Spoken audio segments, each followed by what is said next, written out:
తమ్ముడు చెప్పండి సార్. ఈ రోజు ఏమన్నా ఆర్డర్స్ వచ్చాయా? 2 రోజుల నుంచి ఒక్క ఆర్డర్ కూడా రాలేదు సార్. అవునా? ఏం అంకుల్ ఇప్పుడు కాల్ చేస్తున్నాడు? ఏం బాబు డబ్బులు ఎప్పుడు ఇస్తావు? ఏదో గొప్ప బిజినెస్ చేస్తానని చెప్పి 2 లక్షలు తీసుకుంటువి, 2 నెలల్లో రిటర్న్ ఇస్తానన్నావు. ఏది ఎక్కడ? అంకుల్ ఒక 2 రోజులు టైం ఇవ్వండి అంకుల్, నేను మొత్తం కట్టేస్తా. నేను నీకు అప్పుడే చెప్పాను కదరా, ఈ విగ్రహాల బొమ్మలు అనుకుంటూ పోతే నీ జీవితాన్ని నాశనం చేసుకుంటావని.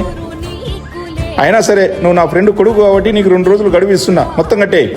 సరే దేవుడా, నిన్నే నమ్ముకున్నా. ఇదిగోమమ్మా 2 లక్షలు. ఎందుకురా? 1 ఇయర్ బ్యాక్ మీ నాన్న మా నాన్నకి ఇచ్చాడంట్రా, అవి తిరిగి ఇవ్వని మా నాన్న చెప్పాడు, దానికి తిరిగి ఇస్తున్నా. అవునా? థ్యాంక్స్ మామా. మా నాన్న పోతూ చాలా మంచి పని చేశాడు సార్. మీ నాన్నగారు చనిపోయి 5 years అవుతుంది కదా, తను 1 సంవత్సరం కింద ఇచ్చాడు అంటున్నారు. అవును కదా రే మామా, ఇప్పుడు దాకా ఇక్కడే ఉండే కదా. ఏది సార్, ఆయన ఇంచేపు ఇక్కడే కదా ఉన్నా. అదే నాకు అర్థం కాలేదు.